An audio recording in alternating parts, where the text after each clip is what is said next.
베트남과 태국은 상대적으로 안전하긴 합니다만 캄보디아, 라오스 이렇게 개발이 좀 덜 된 지역들이 많이 있습니다. 특히 세 국가가 다 국경을 접하고 있는 이런 곳들은 범죄 조직들이 가장 선호하는 지역입니다. 경찰이 국경을 딱 넘어가는 순간 거기까지는 들어가기가 어려워지는 것이거든요. 또 정부 차원에서 권고하는 상황들이 있지 않습니까? 어디는 가지 마라, 어디는 뭘 하지 마라 라고 했었을 땐 웬만하면 지켜주셨으면 좋겠어요. 특히 한국인 대상으로 많이 전개될 수밖에 없는 맥락적인 게 있습니다. 머니인사이드 구독자 여러분 안녕하십니까? 모처럼 인사드립니다. 명지대학교 실물투자분석학과의 박정호입니다. 사실 저도 정확한 통계로 말씀드리긴 좀 어려운 부분이 있습니다만 상당 비중을 차지하는 것은 분명해 보입니다. 이게 정확한 통계로 말씀드리기 어려운 이유가 하나 있는데요. 사실 범죄 산업이라는 것은 공식적으로 통계에 잡히지 않는 영역들이 굉장히 클 수밖에 없습니다. 말 그대로 지하경제이기 때문인데요. 본인들이 불법적인 거래를 한 것을 당연히 정당하게 세금을 내고 거래가 이루어지지 않는 영역들이 많을 것이고, 또 공권력의 기반으로 움직이는 그 루트를 활용하는 것이 아니라 다른 루트를 활용할 것이기 때문에 실질적으로 규모는 훨씬 클 겁니다. 그럼에도 불구하고 여러 가지 매체를 통해서 종합했었을 때 캄보디아 GDP의 30%, 40%가 차지한다라는 것은 실질적으로 캄보디아에서 범죄 산업과 관련된 전후방 산업까지 다 합치면 GDP 절반이 넘는다, 절반 가까이 될 것이다 해도 과언은 아닐 수 있다, 이렇게 판단이 듭니다. 그러면 또 저한테 이렇게 반문하시는 분들이 계시더라고요. 범죄 산업이라는 게 지하경제에서 꾸려간다고 했는데 그럼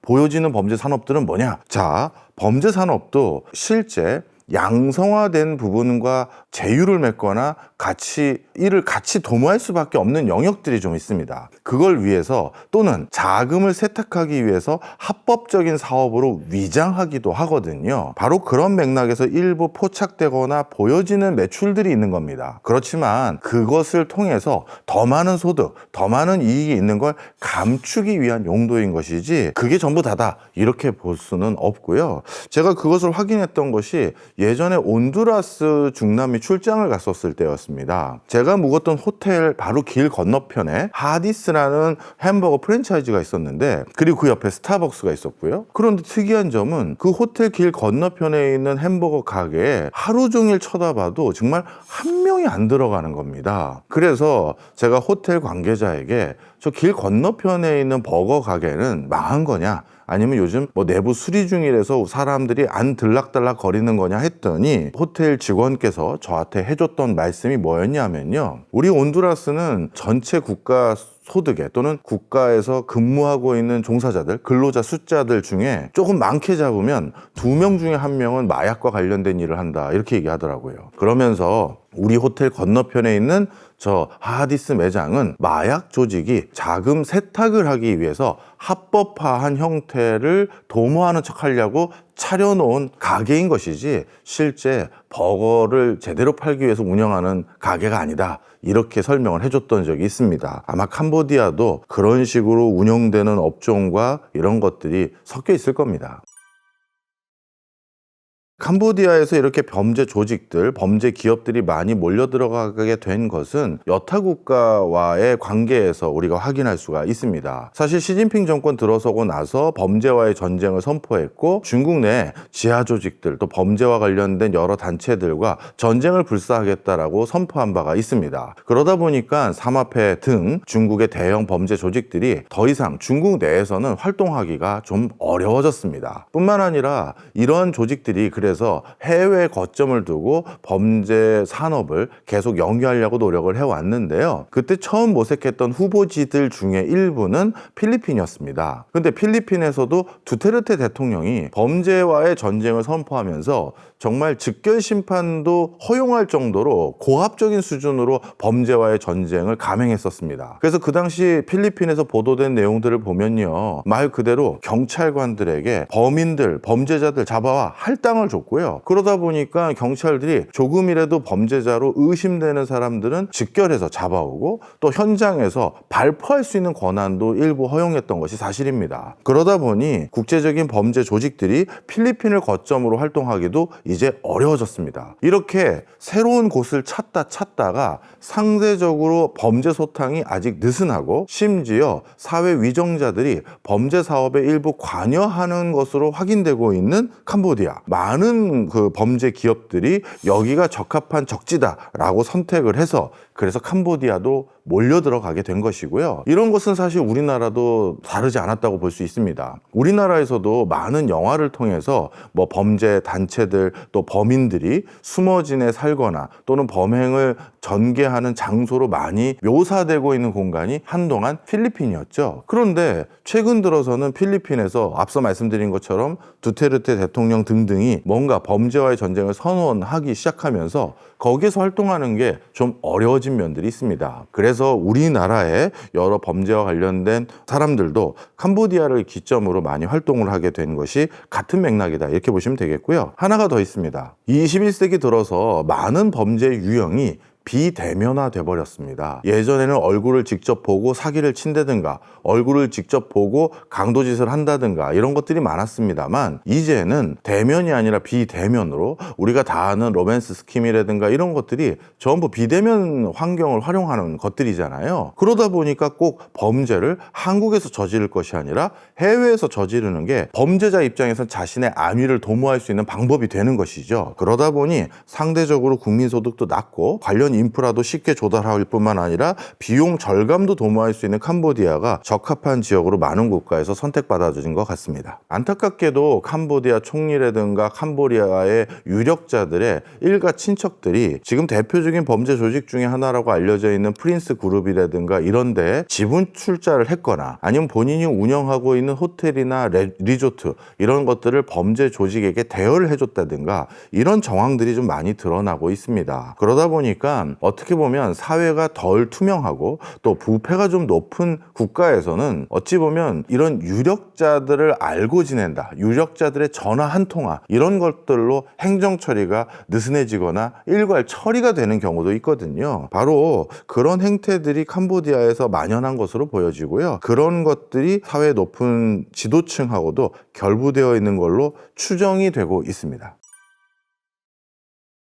특히 로맨스 스킴이 한국인 대상으로 많이 전개될 수밖에 없는 맥락적인 게 있습니다. 한국에서는 두 가지 인구 구조적인 현상이 있죠. 바로 1인 가구 비중이 절대적으로 높다는 것과 그리고 고령층의 비중이 점점 높아지고 있다는 점입니다. 그러다 보니까 이 두 가지가 로맨스 스킴에 걸려들기가 아주 쉬운 구조인데요. 혼자 오래 살다 보면 사실 다들 외로움을 느끼게 되어 있습니다. 그런데 혼자 오래 살다 보면 누군가와 만나서 대화를 나누고 깊은 관계를 설정할 수 있는 소셜 스킬이라고 해야 됩니까? 커뮤니케이션 스킬이 많이 떨어집니다. 즉 누군가의 관계를 돈독하게 유지하고 그 다음에 관리할 수 있는 역량이 떨어지는 거예요. 그런데 그런 과정에서 의도치 않게 더 혼자 오래 지내게 되는 사람들이 많은데 그런 사람들에게 자신의 외로움을 달래주면서 친절을 베풀고 그리고 나의 고민을 진중하게 들어주는 사람, 당연히 정서적으로도 의존할 수밖에 없고 신뢰를 가질 수밖에 없겠죠. 그런 과정 속에서 이런 사람들이 주변에 혼자 사는 것이 또 문제가 되는 게 주변에 누구 지인들이 있으면 이 사람들을 통해서 내가 온라인에서 누구랑 요즘 친해졌는데 하면서 자기 상황을 얘기하거나 털어놓게 되면 그거 사귈 수 있어 조심해 라고 하면서 또 경고를 줄 수가 있는데 이런 경우도 드물거든요. 그러다 보니까 더 깊이 빠져들게 되는 것이고요. 그 다음에 이런 로맨스 스킴이나 이런 거는 신종 범죄 형태이기 때문에 중장년층들은 이런 것들에 대한 범죄 유형을 익히 들어본 바가 없습니다. 과거야 다단계라든가 다른 투기 관련한 사기라든가 우리가 익히 알고 있는 유형이 아니기 때문에 또 새로운 유형이다 보니까 중년층 또는 장년층이 걸려들기가 또 쉬웠던 것도 같이 여기에 들어가죠. 따라서 한국의 인구 구조의 이런 특성들이 로맨스 스킴이 한국에 더 먹혀들게끔 만들었던 주요한 배경이다 이렇게 보고 있습니다. 캄보디아에서도 적극적으로 이 범죄인 인도뿐만 아니라 범죄 단체들을 소탕하는데 도움을 주겠다라고 얘기는 하고는 있습니다만 사실 우리나라에 많은 피해자가 있는 상황에서 우리가 보기에는 미흡한 면들도 많이 있는 게 사실입니다. 또 캄보디아에서는 또 자국에서 전개된 범죄들로 인해서 한국인들이 캄보디아에 부정적인 인식을 많이 갖게 될 경우 캄보디아의 대표적인 산업들 중에 하나가 관광업도 있고 이런 것들이 있거든요. 근데 그런 부분에서도 뭔가 피해가 유발될 수 있는 부분이 분명히 있습니다. 그러다 보니까 그런 부분에 대한 우려까지 있다 보니 뭔가 우리 그렇게 나쁜 상황이 아니다, 좋다 이렇게 얘기할 여지가 더 많은 건 사실인데요. 사실 뭐 캄보디아와 한국과 앞으로 해야 될 것들이 점점 많아지고 있고 또 상호 보완적일 수 있는 관계들도 더 높아지고 있는 상황에서 오히려 중장기적으로는 이런 범죄와 관련된 상황들을 일단락시키고 더 이상 캄보디아에는 이런 조직화된 범죄 조직이 없습니다라고 말끔하게 이번 기회에 한국과 손을 잡아서 소탕을 하는 것이 우리나라와의 관계를 중장기적으로 더 복원하고 공고히 하는 데 도움이 될 거라고 저는 그렇게 생각하고요. 지금 이런 상황에서 가장 안타까운 게 캄보디아에 살고 있는 우리 교민들입니다. 대부분 캄보디아에 살고 있는 우리 교민들은 한국의 사람들을 대상으로 비즈니스하는 것과 관련된 일들을 많이 할 수밖에 없거든요. 한국에서 넘어오는 관광객들에게 민박업, 식사 또는 관광 서비스를 제공하는 이런 일들에 종사하시는 분들이 많을 텐데 이렇게 사회적으로 캄보디아 범죄 소굴이 이슈가 되니까 이분들을 찾는 고객들, 손님들이 확 끊겼을 겁니다. 그러면 진짜 캄보디아 현지에 있는 우리 고민들은 정말 어려움에 휩싸일 수밖에 없습니다. 그래서 더 캄보디아 정부가 정확하게 어디까지는 정말 안전하고 어디까지는 캄보디아에서 이런 일들을 절대 걱정할 필요가 없는 지역임을 명확히 밝히고 반대로 어느 범죄 소굴들은 우리가 소탕할 그런 계획들을 명확하게 좀 밝혀주고 보여준다면 아마 한국 사회에서 다시 캄보디아로 많은 사람의 발걸음이 이어지지 않을까 이렇게 생각합니다.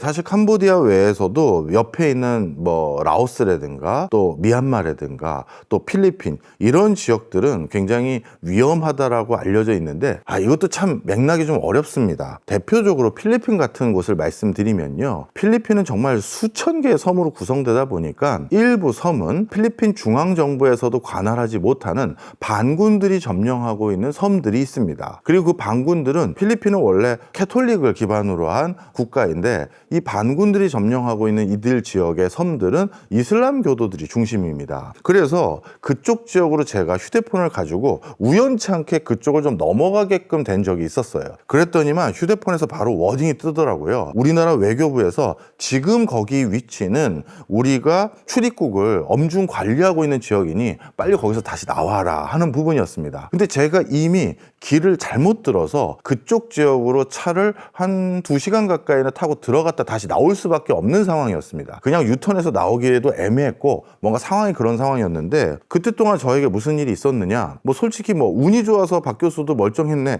이렇게 얘기하실 수 있는 분들도 계시겠습니다만 그쪽 공간을 갔었는데 거기에도 한국 분들이 계시더라고요. 그리고 아예 여기 외교부에서 출입을 좀 엄정 관리하는 지역이긴 한데요. 그러면서 그분들이 그러셨습니다. 저한테 여기도 사람 사는 곳입니다. 그냥 여기서 장사하고 그냥 가게 운영하는 사람들은 평화롭게 살고 나쁜 일 하는 사람들이 좀 더 많은 비중인 것 같아요. 이러고 말더라고요. 그래서 마침 제가 거기서 만나뵀던 분도 자기 와이프가 한국 분이셨는데 아내분이 그쪽이 고향이어서 아내 고향을 방문하러 거길 오셨더라고요. 나는 우리 처가가 그쪽인데 외교부에서 못 가라고 한다고 내가 안 갈 수가 있냐, 우리 와이프도 같이 부모님 보러 가야 되는데 하면서 왔다 갔다 하는 두 분을 그렇게 뵀는데 그분들 통해서 들었던 내용입니다. 자, 그래서 정리를 하자면요, 라오스나 필리핀이나 캄보디아나 다 위험한 곳도 있고 또 위험한 곳이 우리나라보다는 훨씬 더 많을 겁니다. 하지만 모두가 위험한 건 아닌 건 분명합니다. 그렇지만 기억하셔야 될 게 하나 있습니다. 그래도 한국 국민이다 보니까 한국의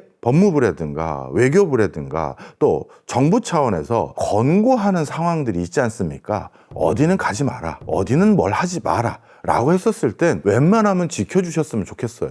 저도 그 두 분이야 차마 처가를 간다라고 하니까 제가 더 이상 말리진 못했습니다만 저는 가장 빨리 다시 나갈 방법이 뭡니까 하고 빨리 나오려고 애를 많이 썼습니다. 괜히 저 같은 사람 하나 거기에 볼모로 잡히면 또 국가에는 엄청난 피해를 주게 되는 것입니다. 그래서 위험한 국가라고 우리 외교부에서 정례적으로 발표하고 알려줍니다. 그러니까 그런 곳은 가능하면 안 가시는 게 좋아 보입니다. 사실 그런 동네를 가보면 하나의 공통점이 있습니다. 아직 개발이 덜 됐다는 겁니다. 그러다 보니까 숲속 한복판으로 들어가다 보면요, 여기에 사람이 살 수 있는 곳일까 이렇게 생각되는 곳들이 많고요. 그런데 나름대로 범죄 조직이고 이분들도 반군사훈련, 제식훈련과 같은 것들을 받았던 사람들이다 보니 뭔가 체계적으로 마을이라든가 야영지를 형성하고 거기에서 자족하면서 생활할 수 있는 기반을 만들 수 있는 그런 정도의 조직체는 되는 사람들입니다. 그러다 보니 어떻게 보면 산간 벽지에 사람들도 안 찾는 두메산골 같은 곳에서 뭔가 털을 잡고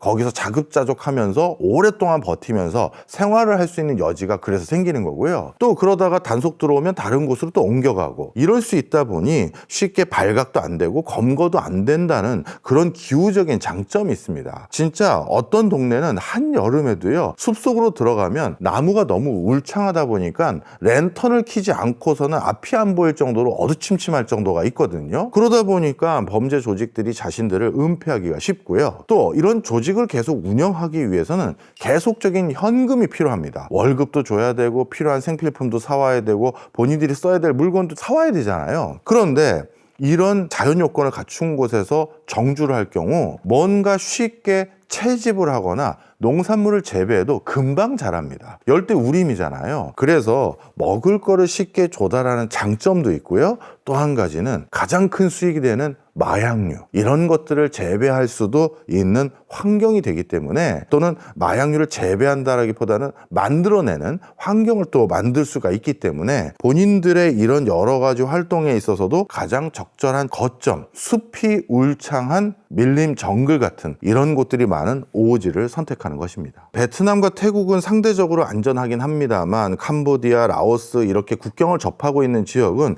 역시 개발이 좀 덜 된 지역들이 많이 있습니다. 그래서 그런 지역들은 오히려 범죄 조직들이 가장 선호하는 거주지입니다. 왜냐하면 단속이 왔다라고 했었을 때 특정 국가의 경찰 병력은 그 경찰 병력이 단속할 수 있는 영토는 자국의 영토 아닙니다. 그러니 태국을 거점으로 하거나 아니면 캄보디아를 거점으로 하거나 하는 범죄 조직이 경찰이 밀려들고 오고 있다, 경찰과 한국에서 오는 인터폴까지도 같이 우리를 지금 찾아 나섰다라는 소식을 듣는 순간 바로 국경을 넘어서 태국 쪽으로 빠져나갔다가 돌아올 수도 있잖아요. 따라서 이렇게 국경을 접하고 있는 곳, 특히 두 국가 간의 국경을 접하는 것이 아니라 세 국가가 다 국경을 접하고 있는 이런 곳들은 범죄 조직들이 가장 선호하는 지역입니다. 경찰이 국경을 딱 넘어가는 순간 거기까지는 들어가기가 어려워지는 것이거든요. 오히려 상대방 국가의 경찰에게 전화를 하고 협조 요청을 해야 되는데, 이런 것들이 바로 범죄인들은 오히려 도망가거나 피하거나 은닉하기가 쉬운 구조인 곳이기 때문에 바로 그런데 범죄단체가 많기 때문에 베트남과 태국도 이런 국경지대 근처에는 위험한 곳이 섞여 있다, 이렇게 보시면 되겠습니다. 우리나라와 일본의 치안은 너무나도 좋아졌죠. 일본의 가장 대표적인 범죄 조직 그러면 야쿠자라고 다들 아실 겁니다. 근데 야쿠자를 요즘 칭하는 닉네임이 있습니다. 노인문신회입니다. 무슨 소리냐? 예전에는 야쿠자를 표현하는 방식으로 온몸에 문신을 하는 게 일반적이었거든요. 그런데 이 야쿠자들이 이제 후계자들 또는 후배들을 영입하는 게 단절되다 보니까 나이 든 사람들만 야쿠자로 활동하고 있습니다. 그러다 보니 젊은 층들은 안 생기고 나이 든 사람들만 야쿠자로 활동했던 자녀층들만 남다 보니 노인인데 문신한 노인, 그래서 노인 문신회라는 어떻게 보면 비아냥거리가 돼버렸어요. 그래서 그만큼 일본도 조직화된 범죄 조직들이 활동할 여지가 많이 줄었다라는 걸 반증하고요. 우리나라도 1980년대 범죄와의 전쟁을 대규모로 전개하면서 무슨 파 했던 대규모 조직들이 많이 소탕됐습니다. 하지만 요즘은 해외를 거점으로 활동하고 있는 범죄 조직들, 그리고 거기에 자금을 기반으로 국내 사업 기반을 만든 범죄 조직들이 조금씩 다시 늘어나고 있는 게 분명한 사실이고요. 또 한국이 요즘 급속도로 발달하고 있는 게 마약 거래입니다. 이걸 바탕으로 또 신종 범죄 조직들이 생겨나고 있는 부분이 일부 있다고 해서 정부에서도 관리를 많이 하려고 노력을 하고 있는 걸로 알고 있습니다.